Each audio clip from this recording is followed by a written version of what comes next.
What's your name? My name is Curtis Santiago, and I'm a Canadian Trinidadian artist, and exhibiting in Paris for the first time with Barbara Pola and Alix Forever, a gallery out of Geneva.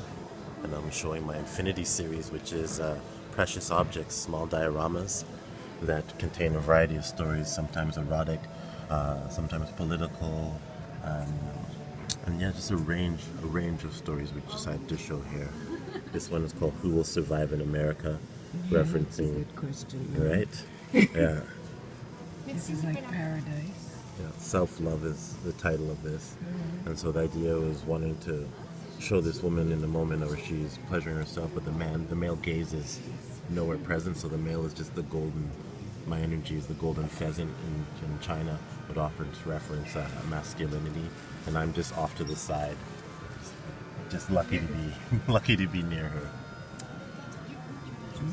And this one here was is looking at one. I was working with a fashion brand, and I was having issues with the way they deal with race, and so I thought I could get around that by creating these animals, these half-human chimeras, and looking at gender, where I could put like a male head on a female body or vice versa, and play around with ideas that way.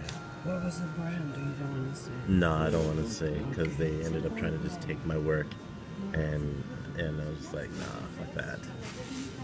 So this one was a piece where I was asked to look at a moment during the year in America, and I wanted to speak on Black Lives Matter, but other artist took that. So I took Ronda Rousey, the UFC fighter, when she called out Floyd Mayweather for spousal abuse, when she beat him in the American version of like the Oscars for sports called the ESPYs, and she was on camera and she said, well, how does it finally feel to be the one being beaten by a woman instead of beating a woman on camera? And they just kind of like cut away from her. So I present her as Athena here.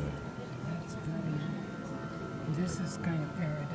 So this is, yes, it would be. It's Philadelphia. It's Market Street pre-Columbus. Wow.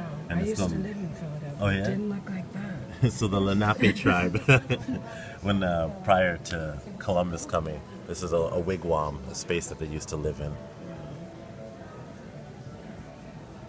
And then here's another from like the fantasy erotic series. This is Goat Man, and he's like looking in on his peacock lover. They're great.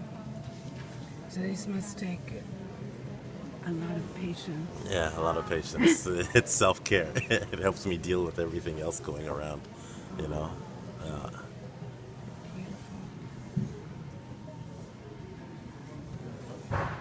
And normally I prefer that they're all closed, and I would hand it to you, and you would open and reveal the story that way. That's the moment for me. Like that is, jewelry. Yeah, that's that most exciting is when you don't know what is in it, you know. And often when I meet someone I don't know, and I start handing something, people back away, and they're hesitant, and they don't want to engage, and then they do, and it's like, then the interaction happens.